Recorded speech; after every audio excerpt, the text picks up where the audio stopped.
I'm Margaret Calloway, 51 years old, and I've spent 29 years in the United States Navy, including 20 of them on a prosthetic leg, after an IED in Kuwait took my right leg below the knee when I was 30.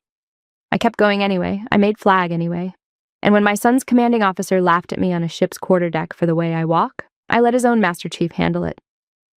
For years, my family told me I was playing soldier with one foot, that it was time to come home, that no one could keep climbing after something like that.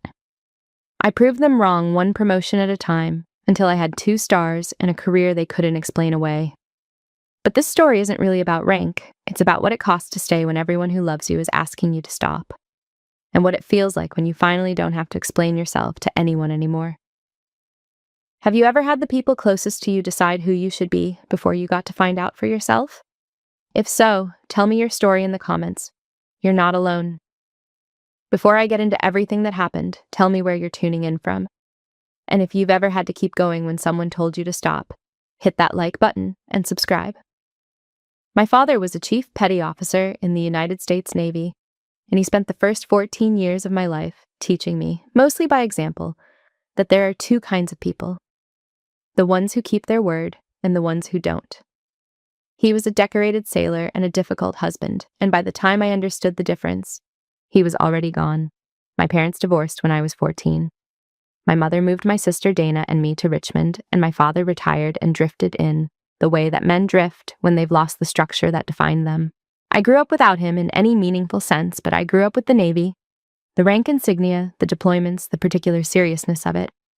And by the time I was applying to NROTC at the University of Virginia in the fall of 1993, I had already decided I was going to go further than my father ever did. Not to outshine him, he wasn't present enough to outshine. I was going to go further because the life I had seen through the edges of his career looked like something worth building. I commissioned as an ensign in the United States Navy in May of 1997, and I did it as a single mother. Ryan had been born in the spring of my sophomore year at UVA. His father was charming in the temporary way of young men who haven't been tested, and absent by the time Ryan was 6 months old. My mother raised Ryan in Richmond during my last 2 years of school and my first months at Norfolk. By the time he was 6, he was living with me in base housing, starting first grade in a school where half the kids had parents on ships. He was 7 when I came home and found him lining up his action figures in precise rows along his dresser. He told me they were at attention waiting for the Admiral. I said the Admiral wasn't in our household. He looked at me with complete calm. "Not yet," he said. I have never been more exactly seen by another person, and he was 7 years old. Dana was 3 years older than me, settled in Richmond with her husband Carl, and had built a life that was fully legitimate and also represented every choice I had specifically decided not to make. She was not cruel. She simply couldn't locate my choices on any map she recognized, so she filed them under reckless. My mother was warmer and no more comprehending. Patricia Calloway loved me entirely and understood me through the specific lens of her own experience, and her experience had not prepared her for a daughter who would choose what I chose. My career was confusing to her, not because she opposed women in the military, but because she opposed the particular version where her daughter was deployed and her grandson was in base housing, and she was in Richmond wondering what she'd done wrong. I was deployed for the first time in 2003 when Ryan was 9. We wrote letters, physical letters on paper, because I wanted him to have something to hold when I was on the other side of the world. He wrote back in careful schoolboy cursive. Every letter opened the same. "Dear Mom, I am fine. How are you? I hope you are safe." He was 9 years old, already placing someone else's experience before his own need to be reassured. I kept every letter in a box in my quarters. When I came home and was putting things away, I opened his closet and found a shoebox on the shelf. His name on the lid in his own handwriting. I opened it. Every letter I had written him from overseas in order, tied with a rubber band. I stood in the doorway holding that box for a long moment. I was promoted to lieutenant commander in 2005 and assigned to theater support operations in Kuwait. The convoy I was riding in was struck by an improvised explosive device in February of that year. I was 30 years old.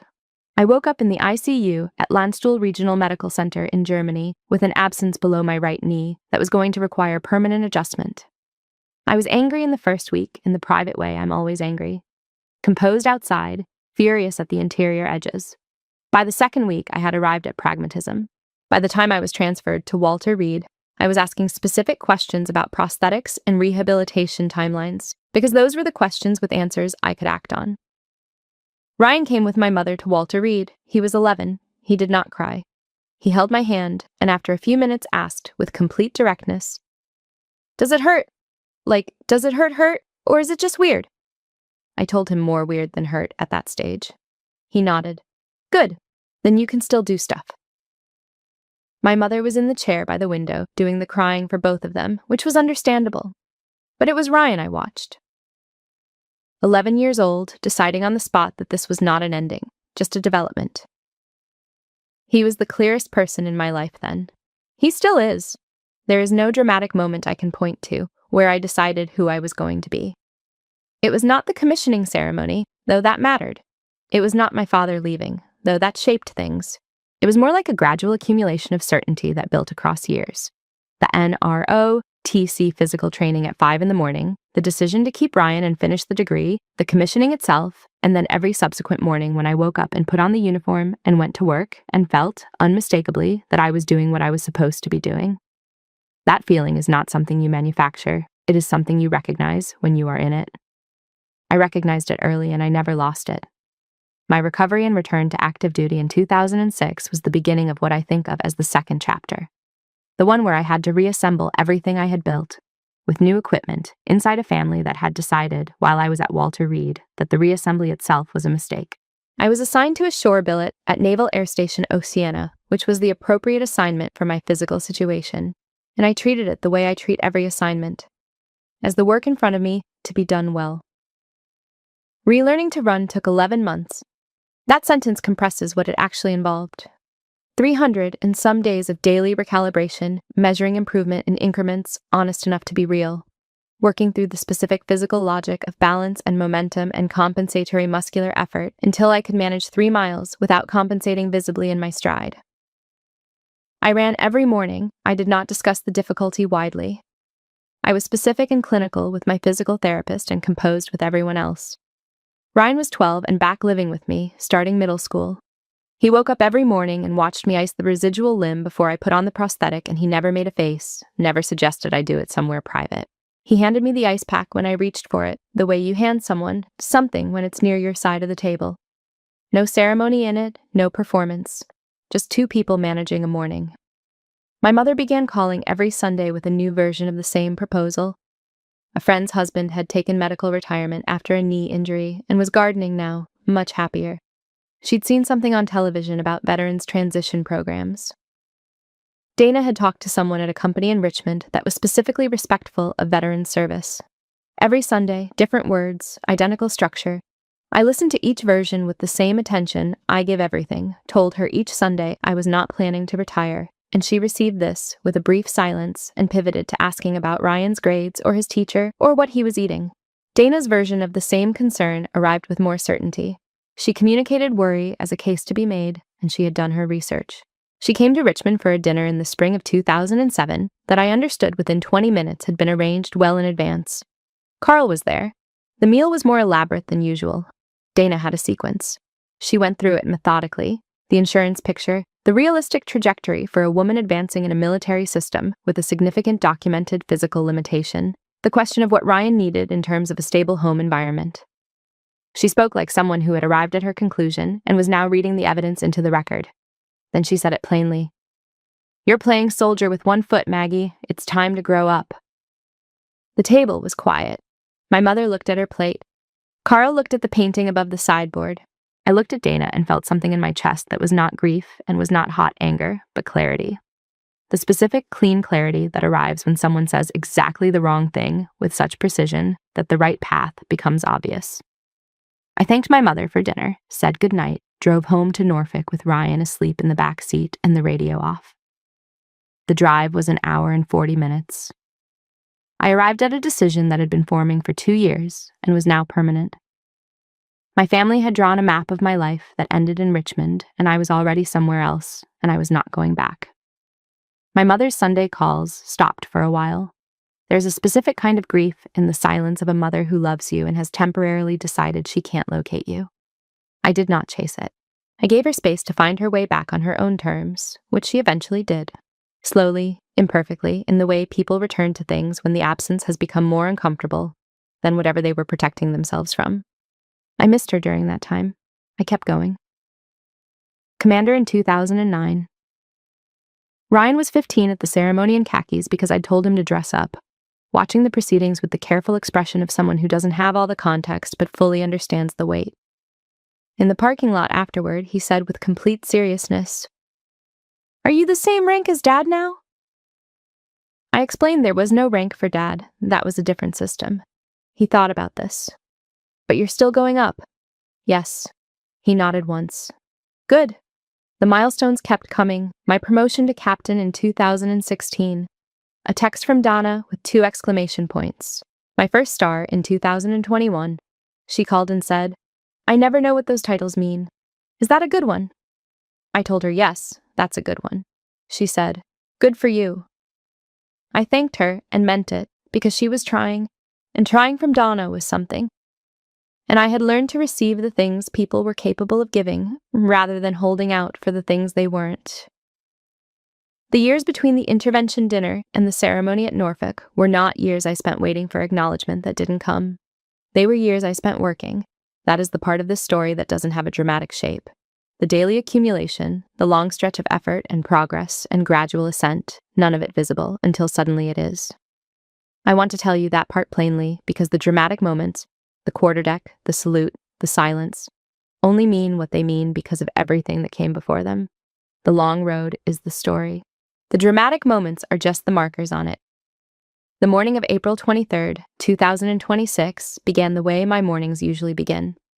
I was at the Pentagon before 6:30.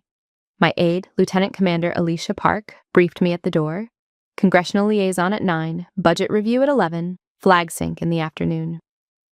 2 stars on my shoulder boards, and a prosthetic on my right leg, and the view of early Arlington light through the window, none of it remarkable in the way things become unremarkable once you've lived in them long enough to stop measuring them against what they were supposed to look like. I had a half day of leave, starting at noon. I drove myself south to Norfolk, 2 hours and 30 minutes on an interstate that relaxes once you've cleared the city. I listened to music I've been listening to since I was 19 years old at UVA, with the windows cracked and the flat coastal light crossing the dashboard. I was in a mood for the kind of quiet that comes before something good. The decision to wear civilian clothes to Ryan's professional milestones was one I made when he commissioned in 2016 and have never revisited. I am entirely within protocol attending any Navy function in my uniform, but I made a private commitment at his commissioning. His days were his. I was going to show up the way I showed up to his school events when he was small, as his mother first. He worked for everything on his record. I was not going to arrive at his promotion ceremony with 2 stars and make his moment into a story about my rank.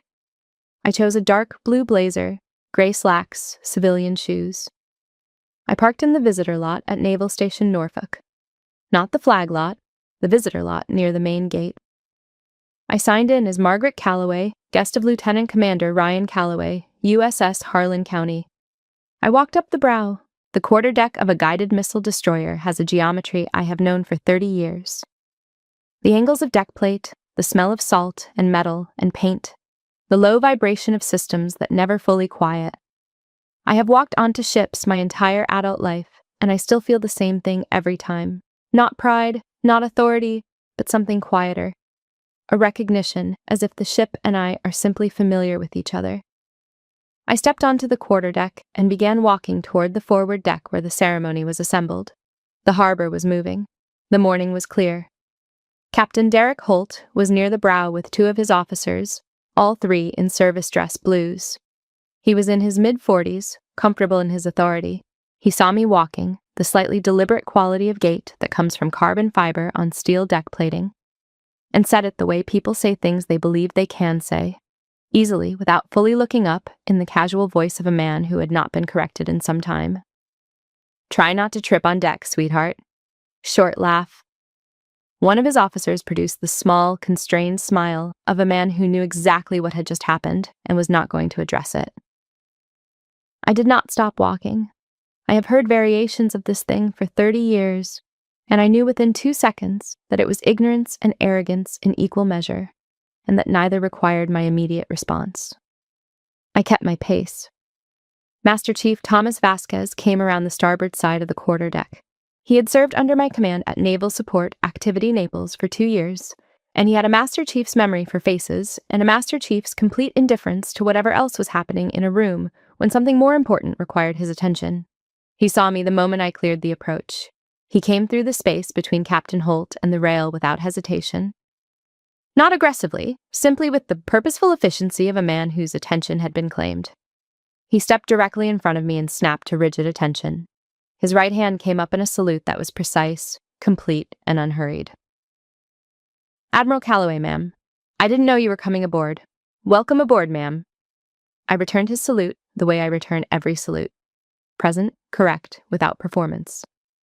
"Master Chief Vasquez, good to see you." Every sailor on that quarterdeck came to attention. The 2 officers beside Captain Holt came to attention. Captain Holt came to attention. His expression passed through confusion, then the widening of recognition, then the specific quality of a man who understands, all at once, the full shape of what he has just said and where he will live with it. He addressed me. "Admiral, ma'am.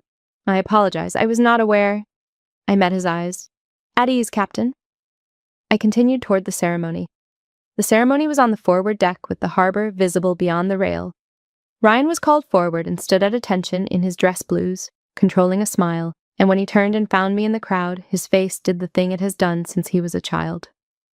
Something in his expression reaches backward through time, and he is briefly the same person he was at 7 or 11 or 15. He pinned on his new devices with steady hands. The crew applauded. Ryan held his hand out briefly, just a moment, just the contact. And I took it. Behind us, Captain Derek Holt stood with his hands clasped behind his back and the expression of a man already constructing something he was going to have to say.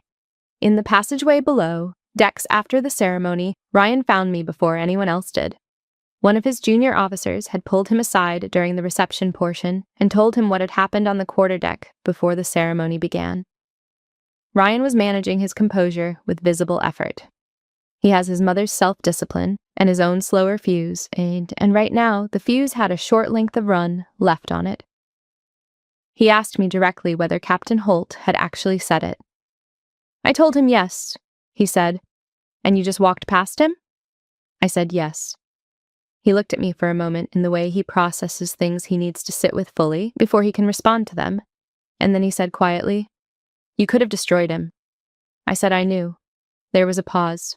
He said, "You're a better person than I would have been." I told him that this variety of thing had happened to me before, not always in those exact words, but in the spirit of those words, in various settings over 30 years, and that I had learned over a long time that the cost of engaging every instance was a cost I preferred to spend elsewhere, that the response I had just not given Captain Holt on the quarterdeck had not erased anything. Nothing had been erased. The quarterdeck had 40-odd sailors on it that morning, and every one of them had just received very specific and permanent information about both of us. That was sufficient. Ryan listened to this and nodded. He does not always agree with my approach to these things, but he understands the reasoning, and understanding it is enough. He pulled me in briefly before we went back up, the kind of quick hug that adult children give their parents when they are trying not to make a scene. And then we went back to the ceremony space and received his colleagues and their families and drank the official Navy coffee and did the standing around that follows these events. Master Chief Thomas Vasquez found me near the quarterdeck as the guests were beginning to clear out. He had stepped out of ceremony mode. There was no formal posture in what he was doing, just a man in his early 50s who had served under my command for 2 years and wanted to say something to me directly before I left the ship. He told me the Naples command had been the best 2 years of his career. He was not theatrical about it. He did not dress it up or make it into a speech. He said I had run a command where people wanted to do the work, where the work felt worth doing, and that this was not common and that he had thought about it many times since. He said, "I wanted you to know that, Admiral." I thanked him and I meant it in the particular way you mean something when it lands accurately.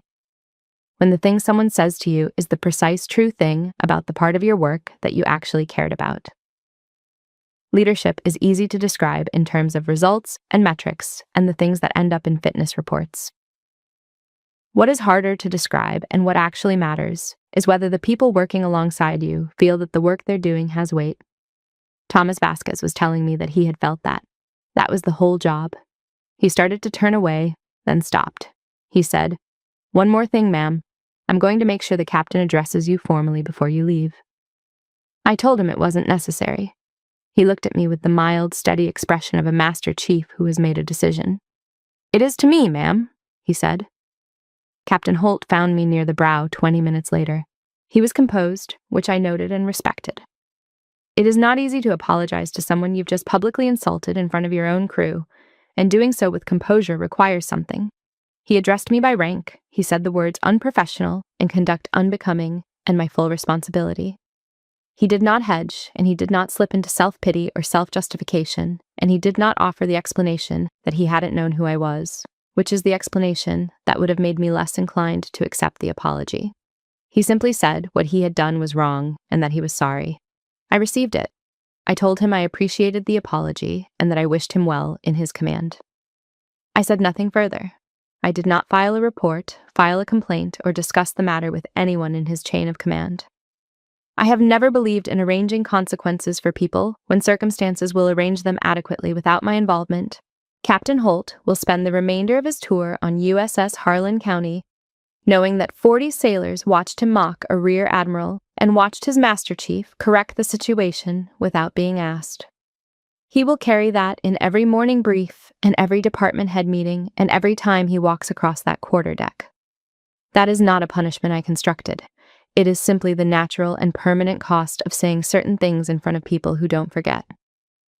Dana called me at 9 o'clock that evening. Ryan had called her earlier and given her the full account. The remark, the Master Chief's salute, the silence, all of it. Dana was quiet in the way she gets quiet when she doesn't know where to settle herself, and there was something different in the quality of her silence this time, something that felt less like resistance and more like arrival. She said, "I didn't realize how far I knew, but I didn't really understand." She stopped. I waited. She said, "I'm proud of you, Maggie. I don't think I've ever actually said that." I said thank you. I said it simply, and I meant it without qualification. 20 years late, arriving in the form of a phone call after a ceremony she hadn't attended, imprecise as it was, still worth receiving fully. She asked how the ceremony had gone otherwise. I told her it was wonderful. She said she was glad. And then, in the way Dana ends conversations, when she has said the thing she called to say, there was a small silence and then a goodbye. I held the phone for a moment after she hung up. I sat at the hotel window for a while after that, looking at the harbor in the dark. The ships were lit, the water moved, there were lights on the far side of the water, and the sound of a late boat somewhere. I did not need to process all of it into something organized that night. Some things you let land rather than immediately sorting them. I let it land. 2 years after that dinner in Richmond, 2 years after you're playing soldier with one foot, I stood in a Navy ceremony room at Naval Station Norfolk in my dress blues with a new stripe on my sleeve and was promoted to commander. Ryan was 15, in khakis because I'd told him to dress up, watching with the expression of someone who doesn't have all the context, but fully grasps that the event has weight. In the parking lot, he said, "Are you the same rank as Dad now?" I explained there was no rank for Dad, different system. He thought about it. "But you're still going up?" "Yes." "Good," he said. That ceremony happened because of decisions that began the night I drove home from my mother's table, with Ryan asleep in the back seat. I've thought about that drive many times. An hour and 40 minutes on Interstate 64 with the radio off, Dana's words sitting in my chest like something inert and dense. Not trying to minimize what she'd said, but examining it honestly. She had said what she believed, and she'd believed it fully. What I arrived at by the time I saw the base lights on the horizon was simple. She was wrong, and I was not going to let her be right by doing what she was asking. The physical evaluation process took most of 2006 and all of 2007. I was patient through the boards and persistent in my advocacy for my own fitness, answering every question about limitations with specifics and documentation. I was a lieutenant commander with a clean record who had been injured in service, and I was going to be retained on the grounds of my record and my current fitness. By 2009, the retention path was clear. I had lost 2 years to recovery and assignment adjustment. That was the full cost, and it was within the range I had decided I could accept. My promotion to commander was not early, not exceptional. It was what was expected of someone with my record who had been delayed 2 years by injury. It was the cost and nothing more. I had decided early in recovery that the cost was acceptable, and I held to that decision. The hardest professional year was 2014. I had applied for a C command billet, the command I had been building toward, and the selection board passed over me. The notes cited assignment history weighting and relative seniority. I read them twice, sat with the result for 2 weeks, and did not make it into a public grievance. I considered seriously whether the path I had committed to was going to reach where I intended. And then I found the door they had neglected to lock. I applied for the shore command at Naval Support Activity Naples and got it, and I took command in the fall of 2014 and ran it through standard and decency, in that order, every day. Master Chief Thomas Vasquez was on my command staff in Naples. He was a career Master Chief, a man of entirely blunt competence and zero tolerance for theater. About 3 months into the tour, after a morning brief that had gone well, he stopped me in the passageway and said, "Ma'am, I've served under 4 commanding officers. This is the first time I've actually looked forward to the morning brief." I said I was glad to hear it. He said, "I'm not complimenting you. I'm telling you what it means." I have thought about the distinction between those two things many times since. There is a difference between being told you are good and being told that your goodness has produced something real in someone's actual daily experience. The second one costs more to say. It also matters more. I was promoted to Captain 06 in 2016, the same year Ryan commissioned as an ensign, 2 Callaways advancing in the same institution in the same year, wearing the same uniform for reasons that were different and pointed at the same thing. I attended his commissioning ceremony at George Mason in full dress whites, captain's insignia, decorations, prosthetic, and pinned his ensign bars on myself. His hands were steady. Afterward, he said, "I'm going to be good at this, Mom." I said I knew. He said, "I've had a good example." We left it there. My first star came in 2021. The selection list was published at 7 in the morning, and my aide called at 7:04. I was in a parking structure in Arlington. I sat with the information for 5 seconds, and then I laughed. Not triumph or ceremony, just the involuntary response to 24 years of motion resolving into something official and irreversible. I sat there alone and laughed, and then I went upstairs and went to work. My second star came in 2024. My mother called when the announcement was made. She said she was proud of me, in the careful way she says things when she means them, but isn't certain of the territory. I told her thank you, and I meant it. She asked if I was eating properly. I said yes. We talked about Thanksgiving plans for 15 minutes. Some conversations are exactly what they need to be, and I have learned to receive them at that level without expecting more than they offer. The years between 2009 and 2021 are the years that don't have a clean narrative shape when you try to describe them from the outside. From the inside, they had enormous shape. Each year was distinct, each decision mattered, each setback and recovery and incremental advance carried its own specific weight. From the outside, it looked like 12 years of a woman in uniform doing her job, which is accurate and misses almost everything. I got very good at the job. That sounds unremarkable, and it isn't. Getting very good at a job as demanding a senior military command over a decade plus of sustained effort in a body that required ongoing physical management required a specific kind of daily commitment that has no dramatic moments in it. The dramatic moments are the ones that get remembered and recounted. The actual work is the morning run at 6 in the morning and the afternoon that goes until 8.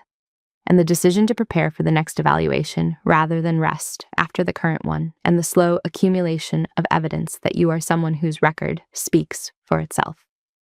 I ran every morning until the prosthetic made running the way I had run before impractical, and then I recalibrated. I cycled, I swam, I found the physical regimen that worked with the equipment I had rather than the equipment I had lost, and I maintained it. And I passed every physical fitness requirement the Navy set for my grade and age group throughout my entire career after the injury. I did not make this public, and I did not discuss it. It was simply the standard, and I met it. The prosthetic was upgraded twice between 2006 and 2026. The technology improved significantly over those 20 years. Weight, flex, durability. By 2015, I had a prosthetic that was so well fitted and so functionally integrated into my gait that most people who met me for the first time did not notice anything different about the way I walked unless they were looking for it. Those who were looking for it were generally divided into two groups: people who noticed and then adjusted their behavior accordingly, and people who noticed and then said something. The second group was always smaller than the first, and it got smaller as I got more senior, because people are more careful about what they say out loud to someone with more rank than they have. Captain Holt had been an outlier in that regard. He saw a civilian and applied the logic he would have applied to a civilian, which is a specific kind of carelessness that comes from long practice. Between 2009 and 2016, commander to captain, there were 7 years of assignments, command tours, joint billets, Pentagon work. There was the Naples Command, which I have already described, and which produced a record that closed the question of the Sea Command billet. There was a joint assignment in Washington that required a different skill set and taught me things about inter-service operations and congressional relations that I had not previously needed and subsequently used constantly. There was a period in 2013 when I was preparing for a promotion board and working 14-hour days for several months, and Ryan, who was 19 and in his second year at George Mason and calling me more frequently than usual, asked me once during a Sunday call whether I ever thought about slowing down. I told him no. He was quiet for a moment, then he said, "That's not a criticism. I just wanted to know if you did." I told him that slowing down was not a category I had available to me yet, and that I would let him know when it became one. He said okay. He said, "I just want to make sure you're okay." I told him I was more than okay. I was exactly where I intended to be. He said, "Good." And then he asked me what I was reading, because he was reading something he wanted to discuss, and we talked about that for 40 minutes, which was its own version of everything being fine.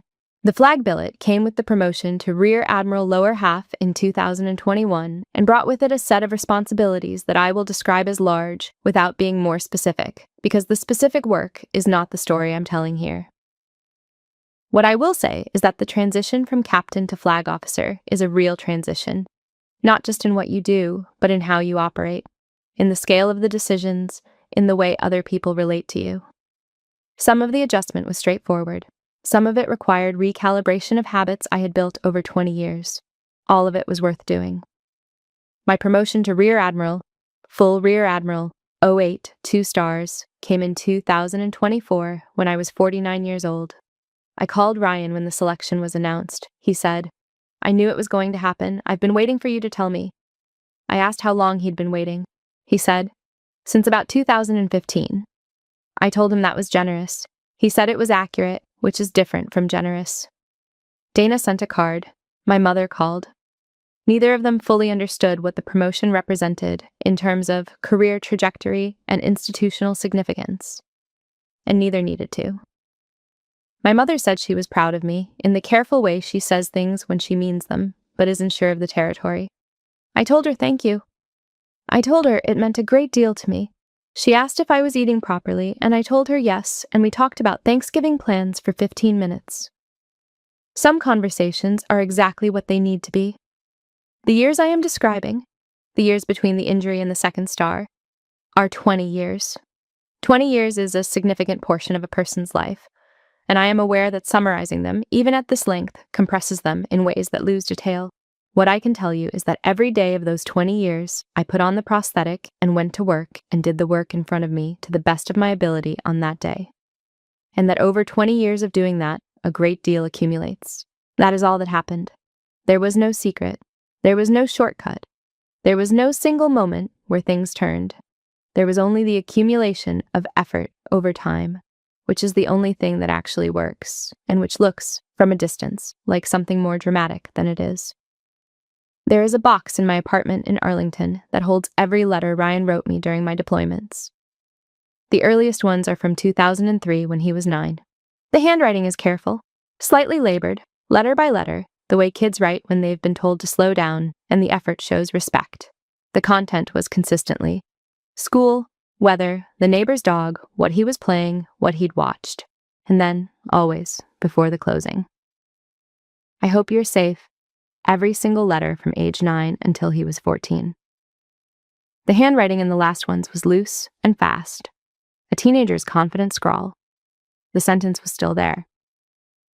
When I came home from that first deployment and was putting things away, I opened his closet and found a shoebox on the shelf with his name on the lid.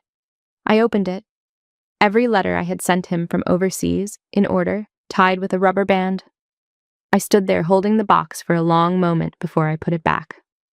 When he was 20, we were sitting on the back steps of my apartment in Norfolk, the same way we used to sit on the back steps in base housing when he was small, and he told me what those letters had cost him. He said he had been afraid every deployment, not the fear that changes your behavior, but the kind that sits permanently in the back of your chest until the person comes home. He wrote because writing made him feel connected across the distance. I hope you are safe was not a formula. It was a specific, genuine hope, and writing it felt more true than just thinking it. I had been keeping those letters for 11 years when he told me that. I did not tell him so. I just sat with what he said. When Ryan applied for NROTC in 2015, he called me after the application was already submitted. He had not consulted me, and he said, "I put in my NROTC application. I wanted you to know." I asked if he was sure. He said yes. I asked why he hadn't mentioned it before. He said, "Because I wanted to decide for myself." That was the right answer. I took leave to attend his induction ceremony, stood at the back of the room in uniform, and watched my son join the same institution I had joined 18 years before him. What I felt has no clean name. Satisfaction is too small, pride too easy. It was recognition, the thing that was always going to happen, happening. He commissioned in May of 2016. I pinned his ensign bars on. His hands were steady. Afterward, he said, "I'm going to be good at this, Mom." I told him I knew. He said, "I've had a good example." We left it at that, which was the right decision because there was nothing to add to make it more true. The phone call I returned to most often came in 2023. He was on his second sea tour in the Pacific, a lieutenant commander in good standing. He called on a Tuesday morning and said he needed to tell me something. He said, "You're the reason I became an officer. Not because of your rank, because of what you did after Kuwait, because you didn't stop. That's what I wanted to be. Someone who doesn't stop." He said it without preamble and without making it into more than it was. I was quiet for a moment. Then I said, "Ryan, that's everything." He said, "I know." We talked for another 30 minutes about his deployment and his department and a book he'd been reading. The conversation was ordinary, and it was also the one I will carry for the rest of my life. I want to say something plainly about Ryan and me and what we built together. He grew up in base housing in apartments and schools, where a lot of kids had a parent who was deployed or frequently gone, and he learned early to be self-sufficient and to manage his own interior life. He learned some of that from me. He learned a great deal of it from how he handled the version of growing up he was given. He is not defined by the cost of my career.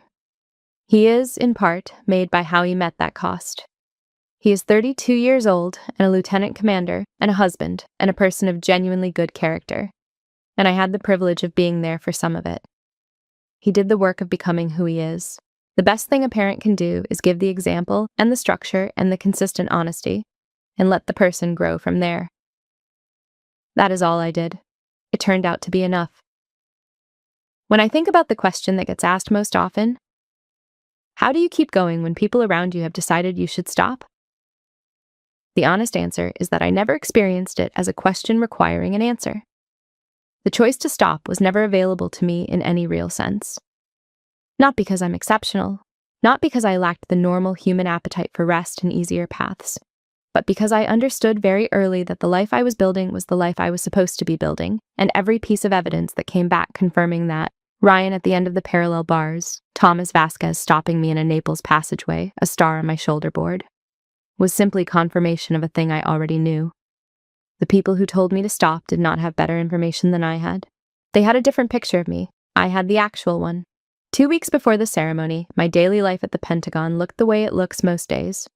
Full, specific, and moving at the pace of an institution that never fully stops.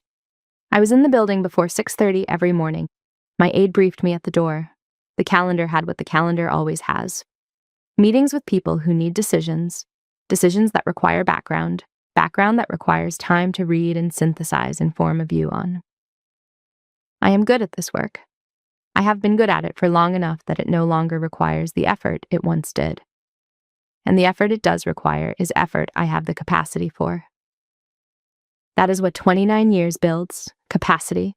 My office window faces toward Arlington. In the early mornings, before the building gets loud and the hallways fill, the light through that window does something specific. It comes in flat and clear and steady, and you can see the city assembling itself through it, the shapes of buildings becoming distinct as the light builds. I have stood at that window on and off for 4 years, first as a rear admiral lower half and then as a full rear admiral. And what I do there is not prayer and not meditation and not strategy review. It is simply standing in a place I earned and being present in it. It takes about 3 minutes and it is worth considerably more than 3 minutes. I recommend it. 2 weeks before the ceremony, I had lunch with a colleague, a fellow flag officer who had been at the Pentagon as long as I had, 3 years now, and who knew me well enough to ask actual questions instead of polite ones. We ate standing at a high-top table in the main cafeteria, which is how we always ate when neither of us had time to sit down properly, which was most days. She asked how I was. I told her I was well. Ryan's promotion was coming up. I was taking the afternoon of the 23rd. She asked which ship. I told her the Harlan County. She nodded and said she'd served with the XO once in a previous assignment. We talked about the frigate procurement program for 15 minutes and then went back to our respective offices. That was Tuesday. On Thursday, I drove to Norfolk. The world does not pause for significant personal events, which I have always considered a feature rather than a limitation. The decision about civilian clothes was not a difficult decision when it came time to make it for this occasion. It was the same decision I had been making for 10 years at Ryan's professional milestones. I thought about it briefly, checked that it still made sense, confirmed that it did, and moved on. I am not concealing my rank when I show up to these events in civilian clothes. I know who I am. The people who need to know who I am know who I am.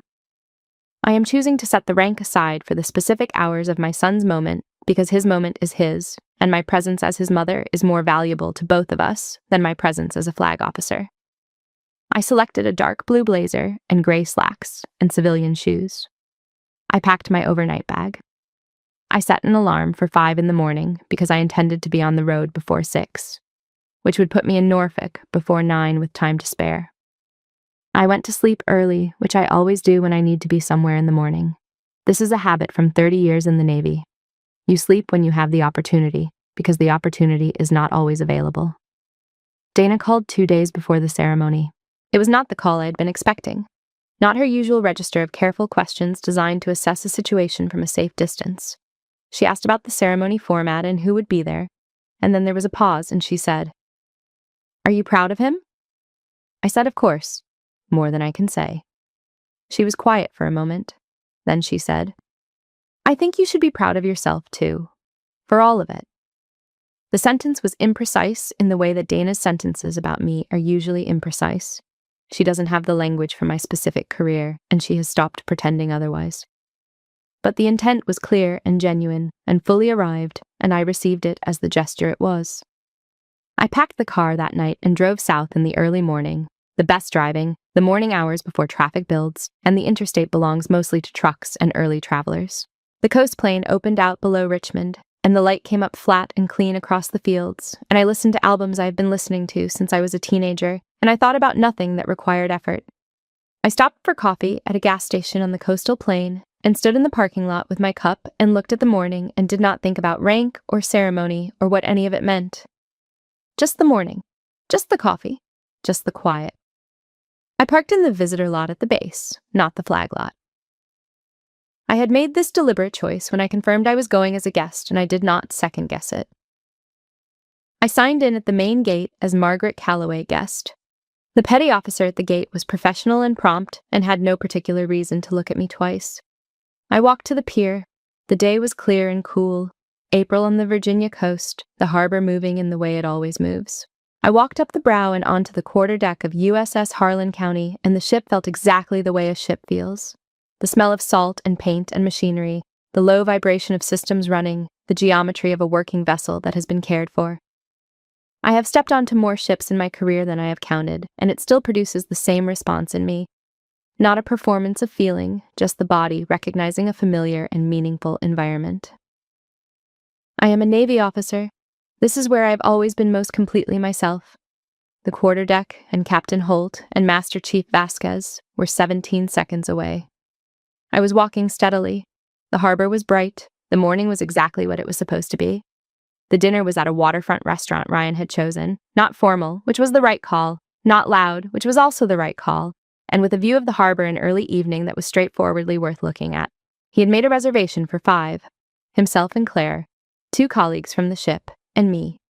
I arrived to find them already at the table, and the particular warmth of walking into a room where someone has been looking forward to seeing you. Claire, who was 30 and had the quality of someone who processes information quickly and acts on it with confidence, had clearly been given a thorough account of me before tonight and was measuring in real time whether the account was accurate. She made her assessment by the time the menus arrived and was warm and genuine thereafter. She said about 40 minutes in, while I was telling a moderately abbreviated version of my decision to pursue the Navy, "She's underselling everything." Ryan said, "She always does." I told them I was telling it at the appropriate scale. Ryan looked at me with the expression of someone who is not going to argue a point he knows he'll lose. His colleague Sarah was Lieutenant Sarah Okafor, 28, direct in the way that good junior officers are direct. She asked the question rather than inferring the answer and hoping she got it right. She asked about the prosthetic about an hour into dinner. She framed it carefully and asked it straight. "Does it limit anything, ma'am, if you don't mind?" I told her I didn't mind. I told her the honest version. Yes, it limits some things, and in 20 years, I have adapted to those limits, and the adaptation itself has given me things I would not otherwise have. That having to recalibrate how you move through the world teaches you something about movement and about what your body actually owes you versus what you feel entitled to assume. That the physical limitations are real and manageable, and that I have not been defined by them except in the specific positive sense that managing them over a long time produced a kind of endurance I might not have built otherwise. She nodded slowly, processing this. Ryan was watching me with the expression he gets when I say something he intends to keep. Ryan's other colleague, a young lieutenant named Marcus Webb, 26, who had been quiet for most of dinner in the manner of someone concentrating on everything, asked about the quarterdeck. He had not been there when it happened, but the word had moved through the ship the way words move on ships, which is immediately and completely. He said, "Is it true the Master Chief just stepped in front of the captain?" I said, "Yes, that was accurate." He said, "And you were in civilian clothes?" I said, "Yes." He sat with this for a moment. He said, he just knew. He just saw you and knew." I said that Thomas Vasquez has always been a man who knows what he's looking at. Marcus nodded, as if this confirmed something he was trying to articulate. Ryan said, "She's known Thomas Vasquez since he was her Master Chief in Naples." He wasn't going to let it stand. There was a particular quality to the way Ryan said this. Pride, and also a kind of relief, as though a thing that had needed to be made right had been made right in exactly the right way, by exactly the right person. After dinner, we walked out to the waterfront railing and stood there for a while, the 5 of us, looking at the ships in the harbor as the evening came down soft and clear. Ryan stood beside me, and for a while nobody said anything, which was comfortable. Then he said, "Today was good." I said, "Yes," he said. "I mean the whole thing. Holt, Vasquez, everything. It was good." I asked what he meant specifically. He said, "It means you don't have to explain yourself to anyone anymore. Everyone already knows." I told him I had never needed to explain myself.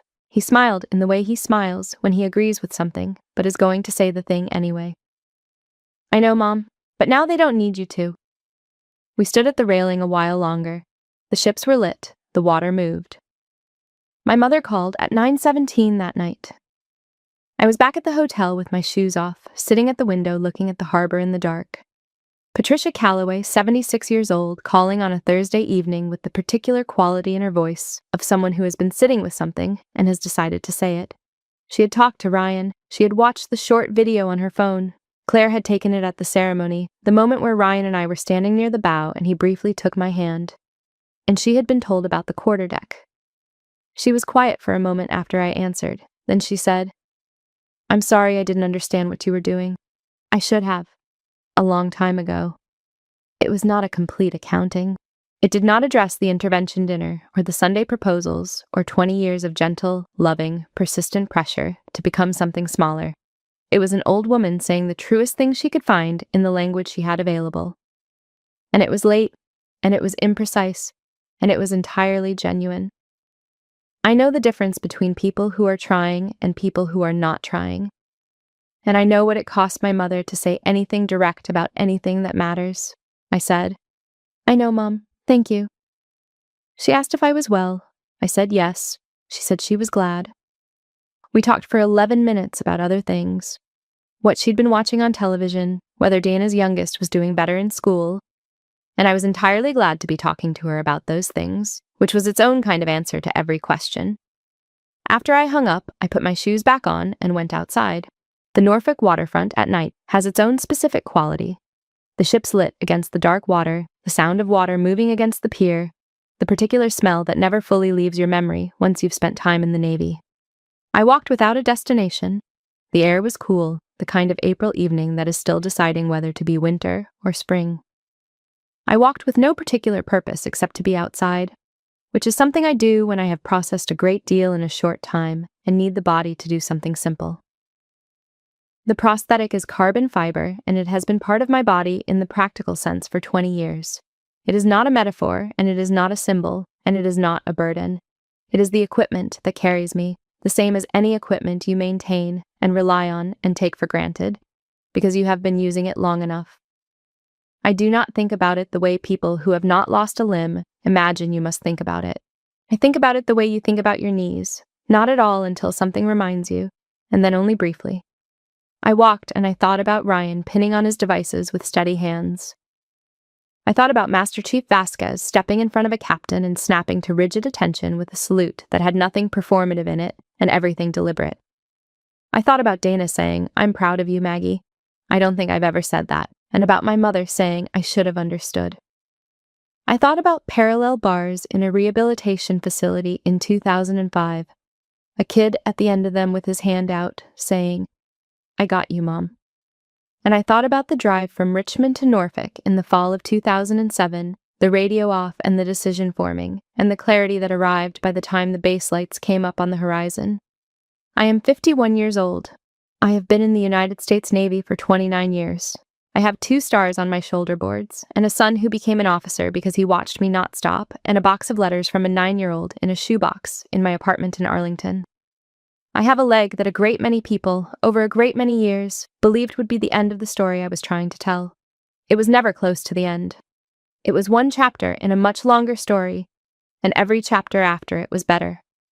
I stopped at the railing and looked out at the harbor, at the ships with their running lights, at the dark water moving steadily underneath everything. And I thought, I would do every single day of it again. Every hill and every shore billet and every Sunday proposal and every intervention dinner, every evaluation board and every setback and every morning that I put the prosthetic on before I went to work. Every single day without one revision. And then I turned around and walked back toward the hotel. Steadily, deliberately, the way I have always walked. The way I intend to keep walking. If you have ever been told that what happened to you is the end of your story, I want you to know that it isn't. The story is still going. Keep going. There's something I've thought about a lot since that morning on the quarterdeck. Not the captain's face, not the silence that followed the salute, but the fact that I kept walking. I didn't stop. I didn't turn around. And that more than any rank I've ever pinned on is the thing I'm proud of. 29 years of not stopping. That's the whole story. If this one landed somewhere for you, I'd love to hear about it in the comments. Tell me about a time someone underestimated you, or a time you kept going when it would have been easier to stop.